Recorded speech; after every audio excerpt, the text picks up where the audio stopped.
A blessed morning po sa bawat isa.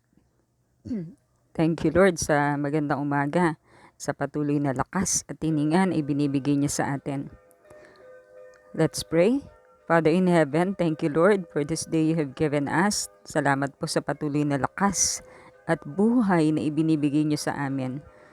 Lord, continually we lift up to you our situation, Lord, the pandemic.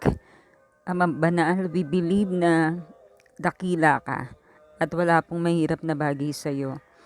Patuloy o Diyos na idaloy mo po ang kalakasan sa bawat isa. Help us Lord, sustain us with your strength. Hanggang matapos ito, Panginoon Diyos, makakapagsama-sama kami muli to bless you, to thank you, and to worship you. Sa umaga pong ito, Ama, mangusap ka po sa amin as we study your word. In Jesus' name we pray. Amen. Buksan po natin ang ating Biblia sa Lucas 24, verse 33. Agad silang tumayo at nagbalik sa Jerusalem. Naratna nilang nagkakatipon doon ang 11 at ang ibang kasama nila. Sinabi ng mga ito sa dalawa, "Totoo nga palang muling nabuhay ang Panginoon. Nagpakita siya kay Simon." At isinalaysay naman ng dalawa ang nangyari sa daan at kung paano nila nakilala si Jesus nang paghati-hatiin nito ang tinapay. Habang pinag-uusapan nila ito, tumayo si Jesus sa kanilang kalagitnaan at nagsabi, "Sumainyo ang kapayapaan." Natigilan sila at natakot sapagkat ang akala nila'y multo ang kaharap nila. Kaya't sinabi ni Jesus, "Bakit kayo natitigilan? Bakit kayo nag-aalinlangan? Tingnan ninyo ang aking mga kamay at mga paa. Ako nga ito. Hawakan ninyo ako at pagmasdan. Ang multo ay walang laman at buto. Ngunit ako'y mayroon tulad ng nakikita ninyo." So dito, nagpakita ang Panginoon sa mga alagad, sa grupo ng mga alagad. Nagulat sila dahil inakala nilang multo si Jesus. Pero dito may kita natin na ang Panginoon ay pwedeng hawakan. Hindi siya spirito na parang hindi mo pwedeng hawakan.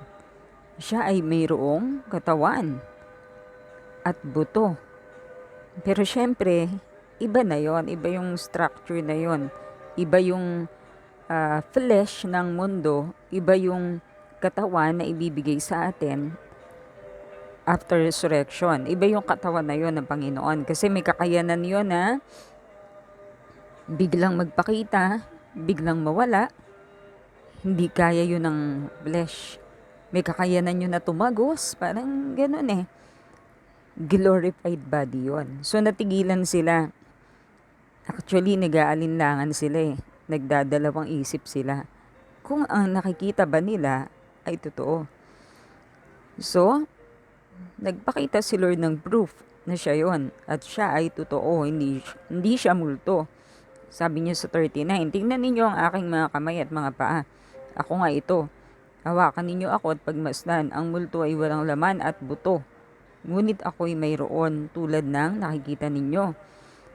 Habang sinasabi niya ito, ipinapakita niya sa kanila ang kanyang mga kamay at mga paa. So, ibig sabihin, glorified body na si Lord, pero nandoon yung marka ng kanyang pagkapako sa kamay niya, sa paa niya, siguro pati sa tagiliran niya, nandoon yung pruweba. Siya iyon. Glorified body siya pero nandoon yung marka na yon. And then 41, parang hindi pa rin sila makapaniwala sa laki ng galak at pagkamangha. Kaya tinanong nila si Jesus. Tinanong sila ni Jesus, "May pagkain ba kayo riyan?" So dito, hindi makapaniwala sa kagalakan yung mga alagad. Pero naniniwala na sila, kaya lang parang overwhelmed. Ano to? Parang ganun. It goes beyond their mind o understanding yung sitwasyon na yun na wow, totoo ba to? Parang ganon. Siya'y binigyan nila ng isang hiwa ng isdang inihaw. Kinuha niya ito at kinain sa harap nila. So, ibig sabihin, totoo nga. 'Di ba? Para mapatunayan sa kanila ni Lord na totoo to, ako to. Kumain pa siya ng isdang inihaw. So, pwede pa rin kumain ang glorified body. Kinuha niya ito at kinain sa harap nila. 44. Pagkatapos ay sinabi niya sa kanila, ito ang tinutukoy ko nang sabihin ko sa inyo noong kasama pa ninyo ako. Dapat matupad ang lahat ng nasusulat tungkol sa akin, sa kautusan ni Moises at sa aklat ng mga propeta at sa aklat ng mga awit. So yun, pinaliwanag na yun. Actually, sinabi na yun ni Lord sa kanila. Pero hindi nila maintindihan. So ngayon, sinasabi ni Lord na ito na yung pangyayari na yon. Ito na yung kaganapan nun. 45, binuksan niya ang kanilang pag-iisip upang maunawaan nila ang mga kasulatan. So, mayroong ganon. May mga bagay na hindi maiintindihan ng tao. Kailangan pa na talagang buksan ni Lord yung kanilang pag-iisip para nila maunawaan. Sinabi niya sa kanila, ganito ang nasusulat, kinakailangang maghihirap at mamatay ang Kristo, at pagkatapos siya'y muling mabubuhay sa ikatlong araw. So, yun yung pinaka-final na tanda na siya ang Kristo. Mamamatay siya, pero muli siyang mabubuhay. 47. Sa kanyang pangalan, ang pagsisisi at kapatawaran ng mga kasalanan ay dapat ipangaral sa lahat ng bansa, magmula sa Jerusalem. So yung role ni Lord, siya yung magiging Lamb of God. Siya yung mamamatay para sa atin, ililibing at muling mabubuhay. Pero yung 47, ito na yung role natin. Ipapangaral natin ang kanyang pangalan. Sa kanyang pangalan, ang pagsisisi at kapatawaran ng kasalanan ay dapat ipangaral sa lahat ng bansa. Magmumula yon sa Jerusalem. Dito pa lang, sinasabi na ni Lord, ito naman yung inyong role ngayon. Ipapangaral nyo sa lahat ng bansa yung ginawa ni Lord. Kumbaga, sinasabi na niya sa mga alagad, kumbaga, the Lord did His part. Now, this is our part to share the gospel sa buong mundo. 48, kayo ang mga saksi sa mga bagay na ito. Saksi sila in a sense na nakita nila na totoo yung resurrection. Kasi sila mismo ay eyewitnesses. Nakita talaga nila, nahahawakan nila, nakasama nila ang Panginoong Jesus. So sila talaga yung first-hand witnesses. Ano ba yung i-witness nila? Ang i-witness nila, si Jesus nga ang Kristo kasi siya ay namatay at muli siyang nabuhay. Pinapatunayan namin yon, saksi kami doon. Yun eh. Napakaalaga nun na mayroong witness na talagang nakita siya.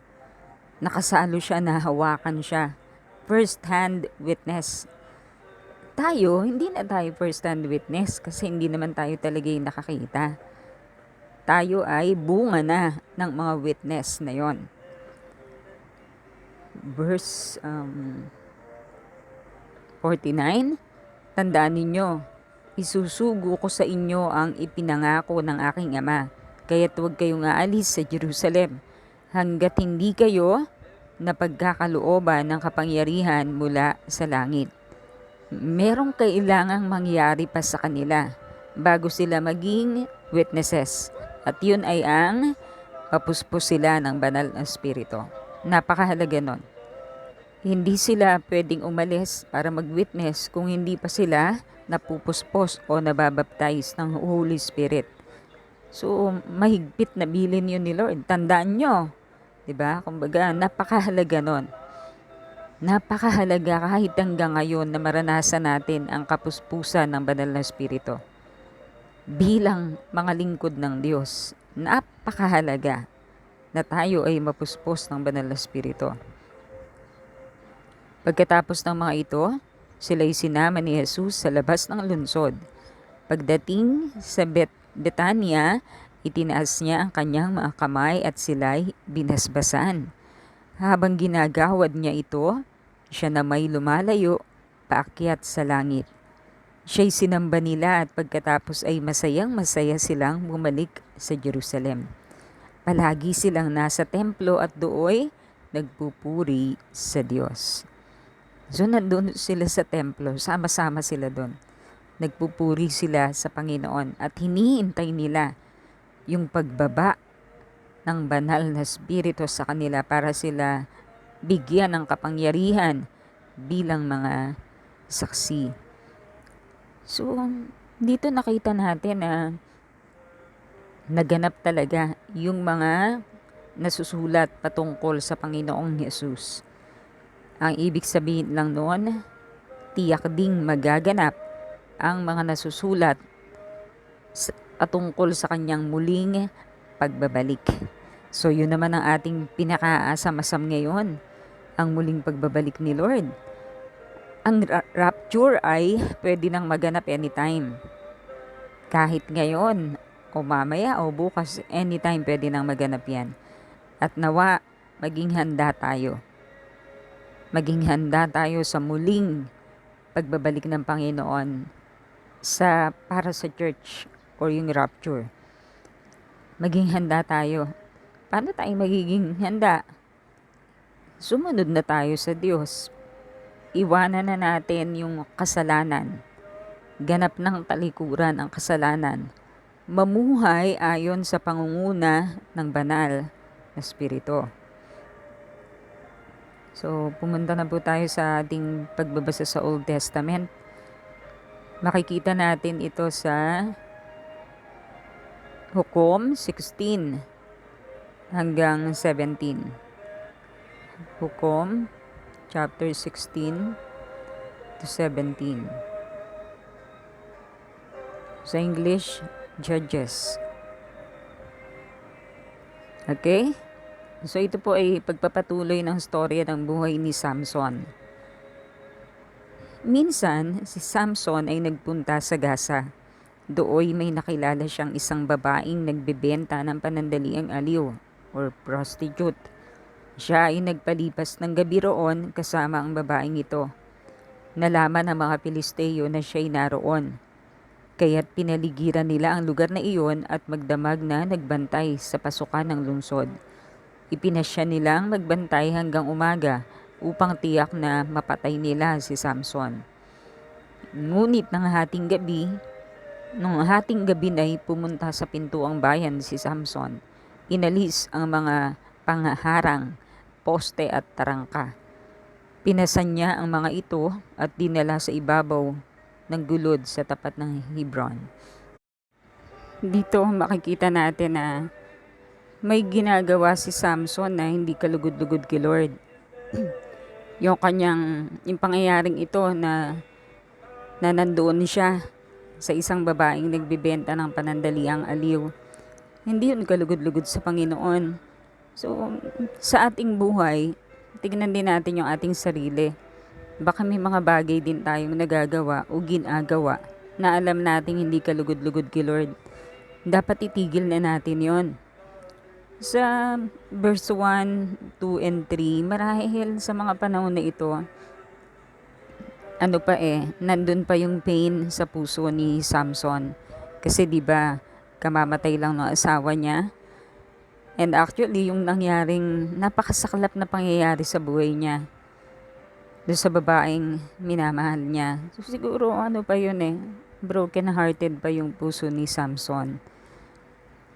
Matutunan natin dito na napakahalaga na mag-move on sa isang pangit na pangyayari or sa isang broken hearted na sitwasyon.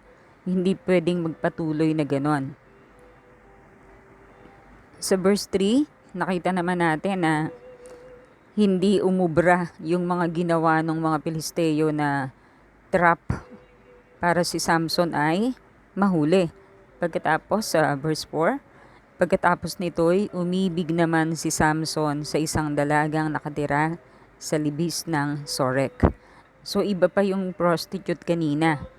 Iba rin naman itong si Delilah. Umibig ulit siya. Yung una niyang experience na naminahal niya yung unang babae, kaya lang yun pinatay. Sa pangalawang pagkakataon, nagmahal si Samson. Ang pangalan niya ay Delilah. Verse 5, ang babaeng ito ay nilapitan ng 5 pinunong Pilisteo at kanilang sinabi, suyuin mo si Samson para malaman namin kung ano ang lihim ng kanyang lakas at nang mabihag namin siya. Kapag nagawa mo iyan, bawat isa sa amin magbibigay sa iyo ng 1,100 pirasong pilak. Kaya't sinabi ni Delilah kay Samson, sabihin mo naman sa akin kung saan nanggagaling ang iyong lakas. Paano ka ba maigagapos at madadaig? Dito, para sa mga kalalakihan, maging wise. Wise in a sense na yung wisdom that is from God. Magkaroon kayo ng discernment. Kung ito pang babaeng minamahal mo ay totoong minamahal ka, o mayroong ibang dahilan. Kasi ganito yung nangyari kay Samson eh. Masyado niyang minahal ito. Well, siguro nga kasi hindi maganda yung una niyang pagmamahal. Nakaka-move on na siya ngayon kasi meron siyang bagong minamahal. Kaya lang, hindi tapat ang babaeng ito sa kanya. Merong ibang motibo.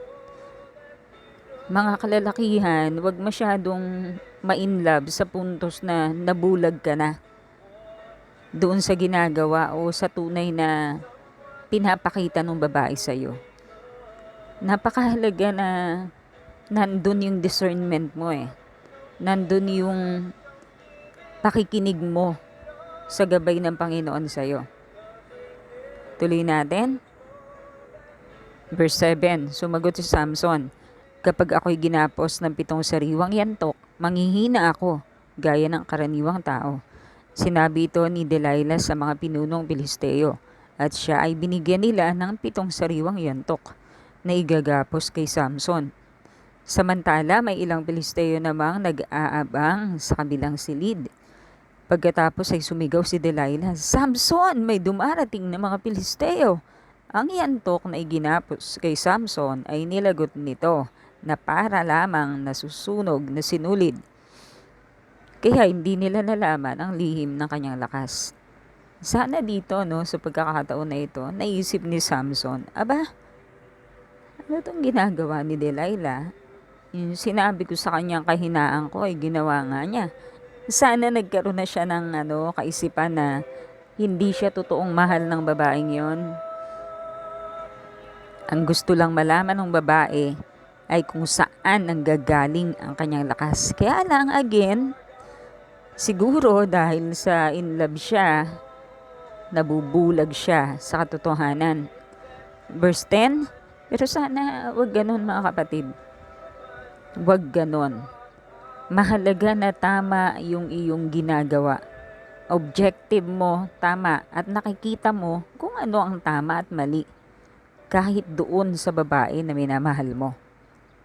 Kung siya ba ay padala ng Diyos sa buhay mo? O padala ng kaaway para ikaw ay matrap? Verse 10. Dahil dito, sinabi ni Delilah, niloloko mo lang pala ako, kasinungalingan lang ang sinasabi mo sa akin. Sabihin mo naman sa akin kung paano ka talaga maigagapos. Napakagaling mang twist ni Delilah. Siya na nga itong may ginawang kalokohan. Siya pa ang nakuhang magsabi na niloko siya ni Samson. Diba? May kita natin na parang yung judgment ni Samson, mali na eh. Dapat sana kinumpronta niya to. Aba, ikaw nga eh. tinalian mo ko, di ibig sabihin gusto mo pala akong mahuli ng Pilisteo. Di ba dapat ganon? Pero hindi nakita ni Samson yun eh. Huwag ganon. Ang tunay na pagmamahal ay nakikita ang katotohanan, ang tunay na sitwasyon, at yung tunay na ugali nung kausap mo o nung minamahal mo. Nakakalungkot. Si Delilah na nga ang mali. Nakuha niya pang ipalabas na si Samson ang nanluloko sa kanya. Nakita niyo po yun? Hanggang ngayon may ganyang mga tao. Hanggang ngayon may ganyang mananampalataya na nahuhulog sa bitag ng kaaway. Nagsinungaling na nga sa'yo yung babae, pero lalabas na ikaw pa rin yung mali. Kasi si Delilah ang nagsinungaling dito eh. Siya ang manloloko. Kasi gusto niyang malaman kung saan galing ang lakas ni Samson para ibigay niya si Samson sa Pilisteo. Yun yung totoong motibo ni Delilah. Pero hindi yun nakita ni Samson. Naggawa pa rin ni Delilah ang pagtakpan ang kanyang kasinungalingan. Na-twist niya ang sitwasyon. Nakakalungkot yon. Diba? Hindi nakita ni Samson yon. Nabulag siya ng tinatawag niyang pag-ibig kay Delilah. Pero mali. Ang tunay na pag-ibig ay pumapanig sa katotohanan, hindi sa kasinungalingan o panluloko.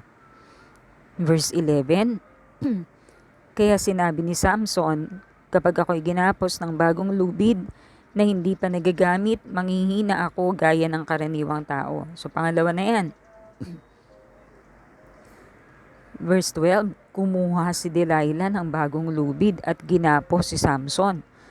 Pagkatapos ay sumigaw siya, Samson, may dumarating na mga Pilisteo. Samantala may mga lalaking nag-aabang sa kabilang silid. Ngunit ang gapos ni Samson ay nilagot niya na para lamang sinulid. Kaya sinabi ulit ni Delilah kay Samson, hanggang ngayon niloloko mo ako at hindi ka nagsasabi ng totoo. Sabihin mo naman sa akin kung paano ka magagapos. Sinabi ni Samson, kapag pinag-isa mo ang 7 trintas ng aking buhok, saka ipinulupot sa isang tulos, manghihina ako at magiging katulad ng karaniwang tao.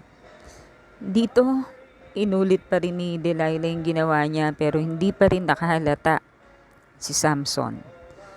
Makikita natin talaga yung yung pambubulag ng kaaway sa isang lalaki na in love sa isang Pilisteo or unbeliever.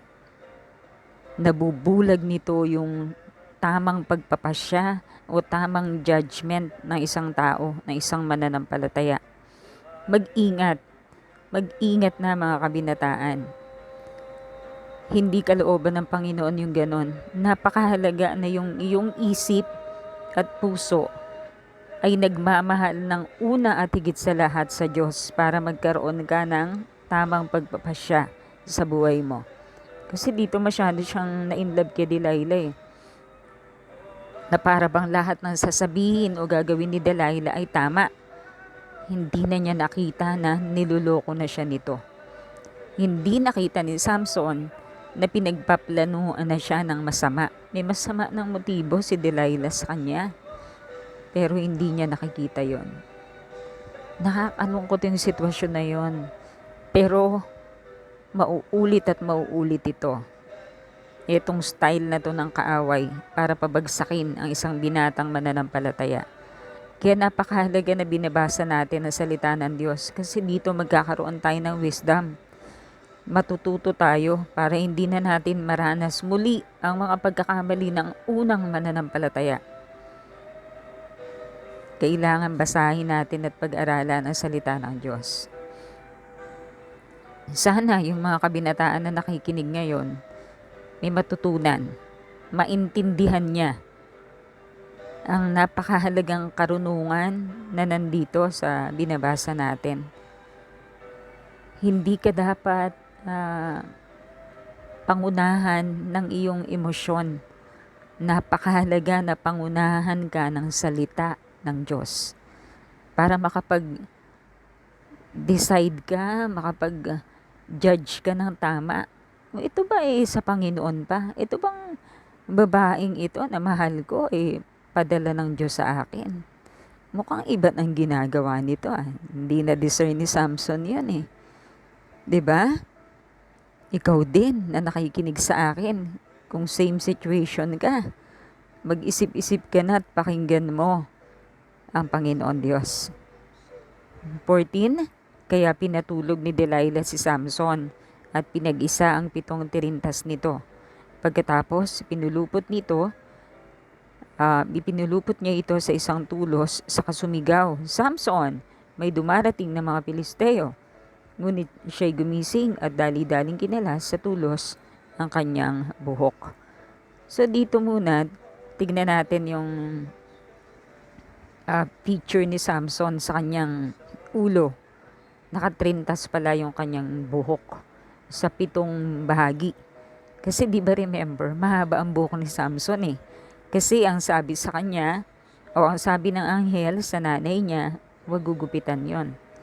Hindi naman ibig sabihin na ang lakas ni Samson ay nasa buhok niya. Hindi naman sa ganon. Kaya lang, yun ay covenant. Yun yung mahalaga ron. Tipan yun ng Diyos kay Samson na ipinaalam sa kanyang ina. So malamang, sinabi rin yun ng ina kay Samson. Okay? Hindi yung buhok yung mahalaga, kundi yung sinisimbolo nun. Covenant yun. So dito, niloko na naman siya ni Delilah. Gusto na naman siyang isahan, gusto na naman siyang ibigay sa mga Pilisteo. Pero, wala, gano'n na naman. Hindi naman siya nahuli, kaya lang, yun nga, 3 beses na siyang ginagawaan ng parehong sitwasyon, hindi pa rin niya nakikita. Nakakalungkot. Yun yung talagang pwede kong sabihin. Kasi sa totoo lang, nakikita ko din yan ngayon Bagamat hindi eksaktong sitwasyon. Alam mo yun, may Kristiyano kang kilala, binata na pinapayuhan mo kasi mali na yung relasyon, hindi nakalugod-lugod kay Lord pero hindi nakikinig. On the other side, mas pinakikinggan si Delilah. Parang ganon. Mas pinakikinggan si Delilah kaysa sa magulang o kaysa sa mga kaibigan na nagmamalasakit sa kanya. Alam naman natin ang mangyayari kay Samson. Hindi naging maganda, di po ba? Pero then, ituloy muna natin sa verse 15. Kaya't sinabi sa kanya ni Delilah, ang sabi mo ay mahal mo ako. Yan, ginagamit yung pagmamahal ni Samson para siya matrap sa kamay ng mga Pilisteo. Diba? Ay mga Kristiyanong binata, gagamitin din ng unbeliever yung yung pagmamahal mo sa kanya para ikaw ay matrap ni Satanas. Well, hindi naman yun alam nung babae, pero siya yung ginagamit ng kaaway. Kung sino yung weakness mo, yung pinakaminamahal mong tao, yun din ang pwedeng gamitin ni Satanas sa'yo. Just like Samson with Delilah. O diba? Basahin natin ulit yan, 15.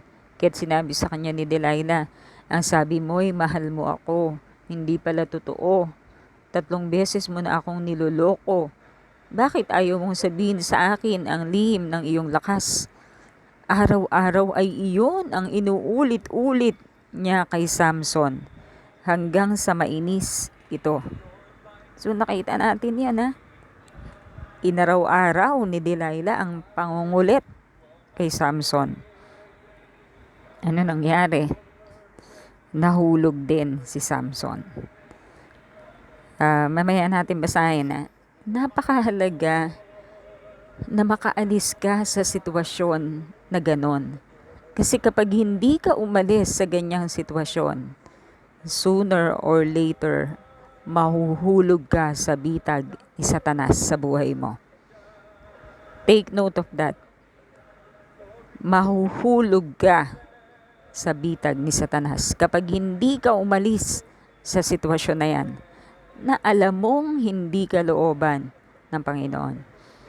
Verse 17, kaya sinabi na niya ang totoo.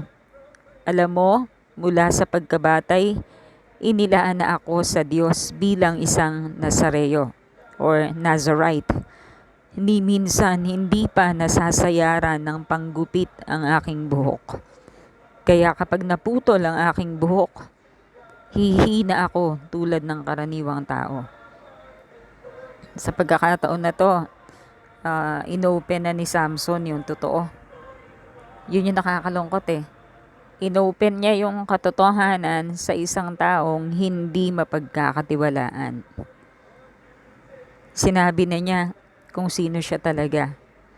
Hindi siya ordinaryong tao eh. Siya ay Nazarite. Kaya lang, Pilisteo yung babae eh. Hindi yun ang iniwala kay Yahweh. Iba ang Diyos-Diyosan o iba ang dinudiyos ng mga Pilisteo. 18, nabatid ni Delilah na nagsasabi na ng totoo si Samson. Kaya ipinatawag niya ang mga haring Pilisteo. Ipinasabi niyang nagtapat na si Samson, kaya maaari na silang magbalik sa Zorek. Nagbalik nga roon ang mga pinuno, dala ang perang ibabayad kay Delilah. So hindi siya tunay na mahal ni Delilah. Ang gusto lang ni Delilah sa kanya ay pera.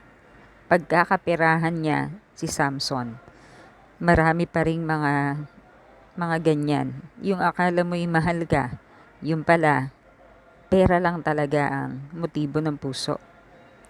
Verse 19, si Samson naman ay pinatulog ni Delilah sa kanyang kandungan. Nang ito'y mahimbing na, tumawag siya ng isang tao at ginupit ang 7 tirintas ng buhok ni Samson. Nang mawala na ang kanyang kakaibang lakas, ginising ni Delilah si Samson at kanyang sinabi, verse 20, Samson, may dumarating na mga Pilisteo. Nagtangkang bumangon si Samson sapagkat akala niya ay makakawala siyang tulad ng dati. Hindi pa niya namamalayang iniwan na siya ni Yahweh. Hindi dahil may powers yung buhok niya, kundi yun kasi yung simbolo ng covenant niya sa Diyos. Napakahalaga nun. Kaya lang sa pagkakataon na ito, parang pinagpalit niya ang Diyos eh. Yung covenant niya kay Lord, pinagpalit niya dahil sa pag-ibig niya kay Delilah. Napabuti ba siya? Hindi. Dahil hindi siya umalis sa sitwasyon na yon, lalo siyang lumubog sa sitwasyon na yon. At nang dahil doon, nahulog siya sa patibong ng mga Pilisteo. Ikaw din, mahuhulog ka sa patibong ni Satanas pag hindi ka umalis dyan. Hanggat nandiyan ka sa sitwasyon na yan, delikado ka. Verse 21, binihag siya ng mga Pilisteo at dinukot ang kanyang mga mata. Siya'y dinala nila sa Gaza. Tinalian ng tanikalang tanso at pinagtrabaho sa isang gilingan sa loob ng bilangguan. Samantala, unti-unting humabang muli ang kanyang buhok. So ano nangyari? Maganda ba ang naging resulta ng kanyang paglayo sa covenant niya sa Panginoon? Hindi. Ano ang naging sanhi ng kanyang paglayo sa Diyos? Si Delilah. Yung pag-ibig niya na mali. Kasi unbeliever yon. At the same time, hindi siya talagang mahal ng babaeng yon. Ang utos kasi ng Diyos sa mga Israelita, ang dapat na mapangasawa nila ay Israelita rin. Kasi dadalhin sila ng mga babaeng pagano sa ibang mga Diyos-Diyosan. Ilalayo sila sa Diyos. Kaya hindi gusto ng Diyos na mapangasawa ni Samson ang isang Pilisteo. Sa pangalawang pagkakataon na ito, Kung nung una, pinahintulutan sa isang layunin, pero itong pangalawa, walang nakasabi, walang nakasaad na ganon. Kundi ang makikita natin doon, si Delilah ay padala ng kaaway, temptation. Kaya lang, nahulog siya sa temptation. Bakit?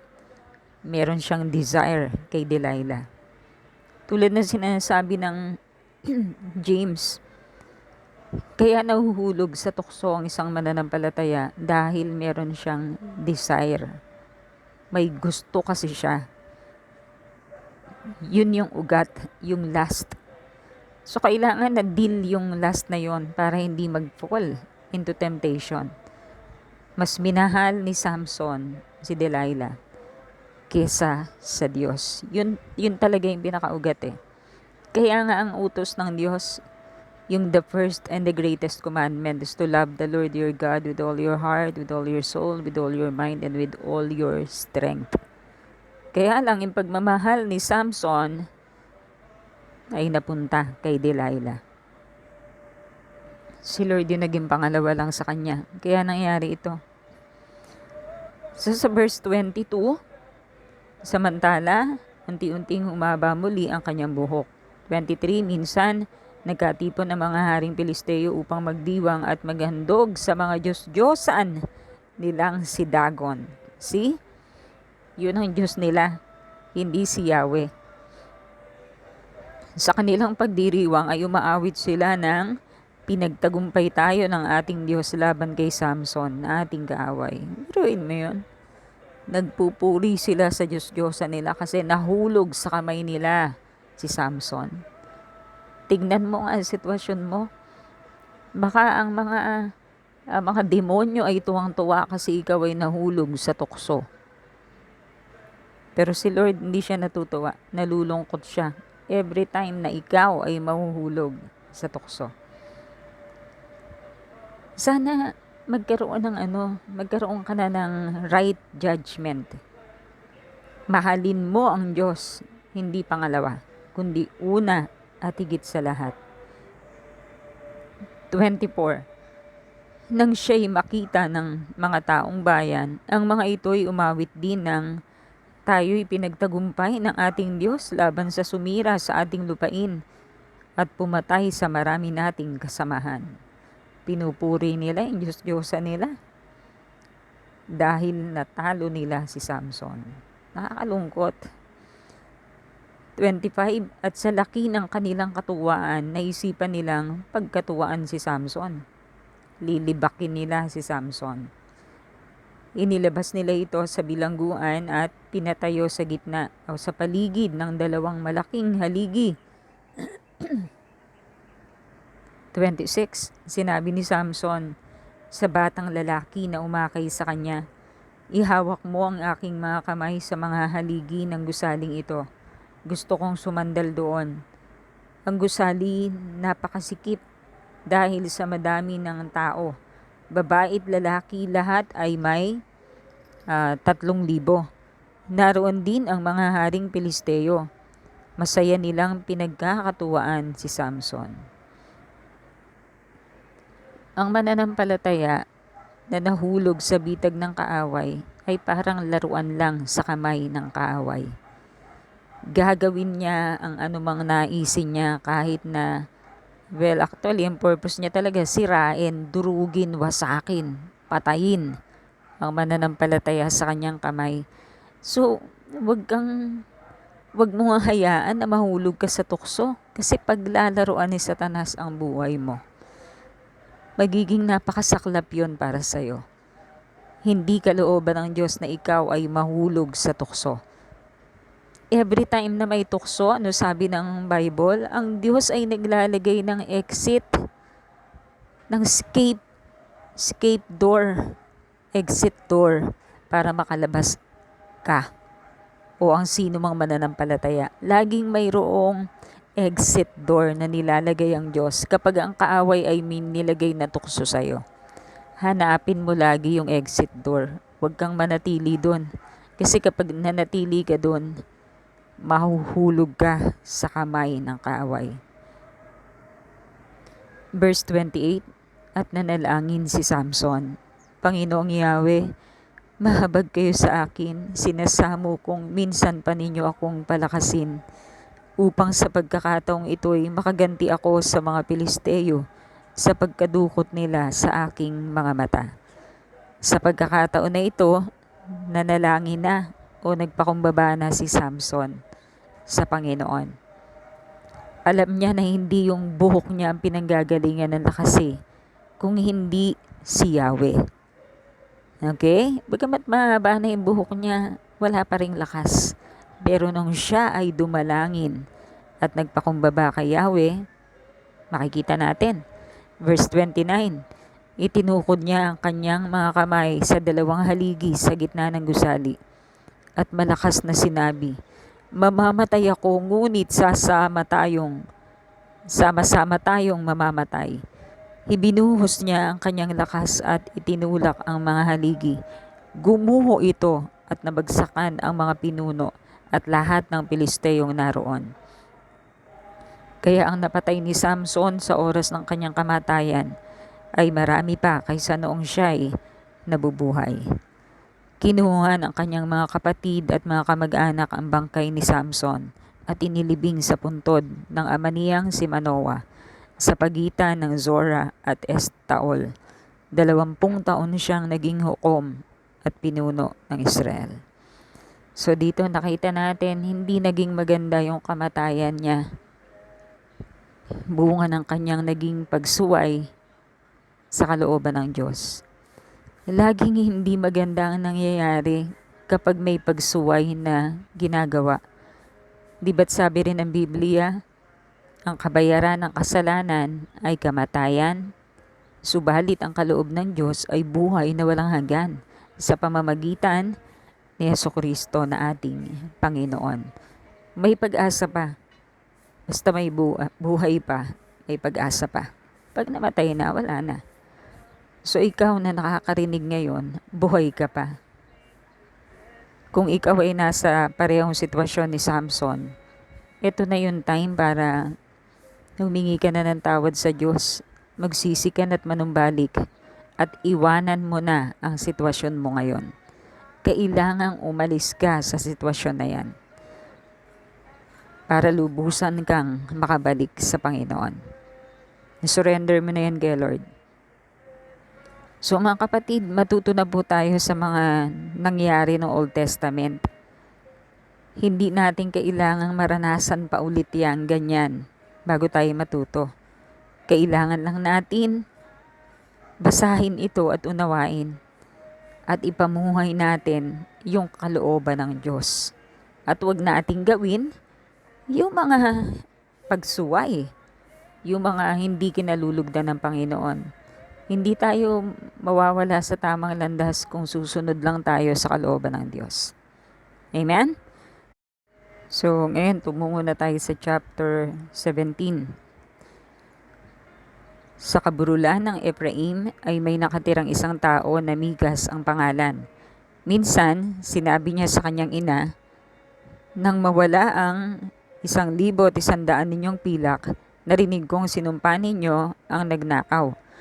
Ako po ang kumuha. Heto po, isinasauli ko na sa inyo. Pagkatanggap sa mga pilak, sinabi ng ina, pagpalain ka ni Yahweh, anak ko. Ang mga pilak na ito ay inihahandog ko kay Yahweh upang gawing imahin para hindi mangyari sa aking anak ang sumpa. Kaya nga po, ibinabalik ko sa inyo, sagot ni Mikas. Nung binalik ni Mikas ang pilak ng kanya ina, kinuha nito ang 200 piraso at ibinigay sa isang platero upang gawing imahin. Pagkayari, inilagay niya ito sa bahay ni Mikas. Ang lalaking si Mikas ay may sariling altar. Mayroon din siyang iba't ibang Diyos-Diyosan at ginawa niyang pari ang isa sa kanyang mga anak na lalaki. Nang panahong iyon ay wala pang hari ang Israel. Ginagawa ng bawat isa ang lahat ng kanilang magustuhan. Samantala sa Bethlehem, Juda, ay may isang kabataang Levita. Isang araw umalis ito at naghanap ng tirahan sa ibang lugar. Sa kanyang paglalakbay, napadaan siya sa bahay ni Mikas sa kaburulan ng Ephraim. Tinanong niya si Mikas, taga saan ka? Ako po'y taga Bethlehem, Juda at isang Levita. Naghahanap po ako na matitirhan, sagot niya. Sinabi ni Mikas, kung gayon, dito ka na. Gagawin kitang tagapayo at pari. Bibigyan kita ng 10 pirasong pilak taon-taon, bukod sa damit at pagkain. Pumayag ang Levita sa alok ni Mikas, at siya itinuring nitong parang tunay na anak. Hinirang siya ni Mikas bilang pari, at doon pinatira. Sinabi ni Mikas, ngayon sigurado kong ako'y pagpapalain ni Yahweh sapagkat mayroon na akong isang paring Levita. Pero mga kapatid, hindi kalugod-lugod kay Lord yung idol na yon. Okay? Take note of that. Hindi yun kalugod-lugod sa Panginoon. Anumang idol o Diyos-Diyosan na ginagawa ng tao ay hindi kalugod-lugod kay Lord. Okay? So sa mga oras na ito, patuloy tayong manalangin. Patuloy nating ipanalangin ang ating bansa, ang ating Pangulo, syempre ang ating pamilya at ang buong mundo. Sige po, let's bow our heads and pray. Father in heaven, thank you po sa iyong mga salita. Nawa po, Ama, mas makilala ka pa namin. Sa period na ito na lockdown, hindi mabaliwala. Nawa mas makilala ka namin ng mas malalim sang-ayon sa iyong mga salita. Patuloy po, Ama, na inihiling namin ang pag-iingat mo po sa aming minamahal na bansang Pilipinas. Pagpalain mo po ang aming Pangulo. Bigyan mo po siya ng karunungan at gabay sa lahat ng desisyon na kanyang gagawin. At nawa po, Ama, ang mga mamamayang Pilipino ay umayon or sumunod sa gobyerno. Nawa, Lord, matanggal na yung pagiging rebelde. In Jesus' name. And Lord, tinataas din namin sa iyo patuloy ang mga frontliners dito sa Philippines. Ang pag-iingat mo po ang sumama sa kanila at pagalingin mo po, Lord, yung mga frontliners na mayroon ng COVID-19. We pray for your healing touch over them. In the name of Jesus. Tulungan mo rin, Lord, kami na iyong mga anak. Help us, Lord, na magawa namin yung role namin to continue to intercede for our nation. Sapagkat alam namin na ikaw ang Diyos na nakikinig sa aming mga pagsamo. You are a good Father to us. Thank you, Lord. Patuloy na cover us with the precious blood of our Lord Jesus. Kami po na iyong mga anak at aming pamilya. Keep us safe, Lord. And we believe na matatapos din ang krisis na ito. And we rebuke that coronavirus na lumayas sa aming bansa in the name of Jesus. Lord, bigyan mo po ng talino ang mga Pilipino, nawa po madiscover na or ihayag mo na sa mga Pilipino ang gamot para sa virus na ito. Sa iyo kami umaasa, Ama, sapagkat ikaw ang aming Diyos na lagi naming maasahan. Ikaw ang aming kanlungan, ang aming lakas. Ang Diyos na sa amin ay nagliligtas bawat oras, bawat minuto o segundo. Maraming salamat po, Ama. We commit to you this whole day long. May your blessings and may your protection be with us. This we pray in Jesus' name. Amen. Pagpalain po tayo ng ating Diyos.